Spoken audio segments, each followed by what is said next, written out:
মই ৰাস্তাৰ মানুহ, ডাষ্টবিন মোৰ ভোজনৰ ঠিকনা, বৃক্ষতল মোৰ ৰাজ বিছনা, আউখীৰ নিশা মোৰ প্ৰাণৰ বাসনা, নিসংগতা মোৰ বাস্তৱৰ প্ৰস্তাৱনা। মই ৰাস্তাৰ মানুহ, ৰাস্তাতেই থাকিম।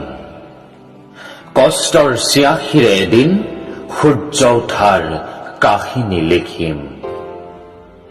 জিন্স পেণ্টৰ সপোন মই নেদেখো, ধুতি পাইজামাই হওক মোৰ আদৰ্শৰ পৰিচয়।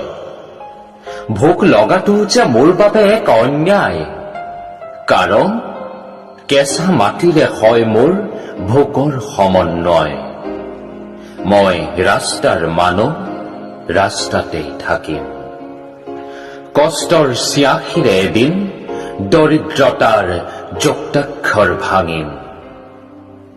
পকেটত ৰিফিলহীন কলম, ফাইল কভাৰত এভাৰেজ সম ডিগ্ৰী, দুবেলা দুমুঠি খাবলৈ নাপালেও জীৱন জিন্দাবাদ ধ্বনি দিওঁ। আঙুলিৰ ফাকত চিগাৰেট জ্বলাই নিজেই নিজকে সান্তনা দিওঁ। মই ৰাস্তাৰ মানুহ, ৰাস্তাতেই থাকিম। কষ্টৰ চিয়াহীৰে এদিন নৱজোৱানৰ কাহিনী লিখিম। মধ্যবিত্তৰ চহৰত সপোন দেখা পাপ, উৎকোচৰ দৰবাৰত আহি চাকৰিৰ আশা বাদ। তিনিআলিৰ চাহৰ দোকানত 1000 টকা বাকী। নিবনুৱাৰ জীৱন যে এনেকুৱাই ফাঁকি। মই ৰাস্তাৰ মানুহ, ৰাস্তাতেই থাকিম। কষ্টৰ চিয়াহীৰে এদিন হতাশাৰ শৃংগ ভাঙিম।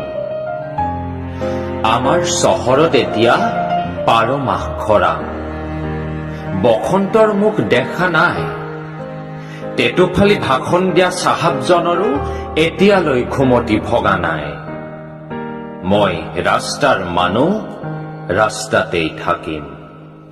কষ্টৰ চিয়াহীৰে এদিন জনতাৰ কণ্ঠ লিখিম।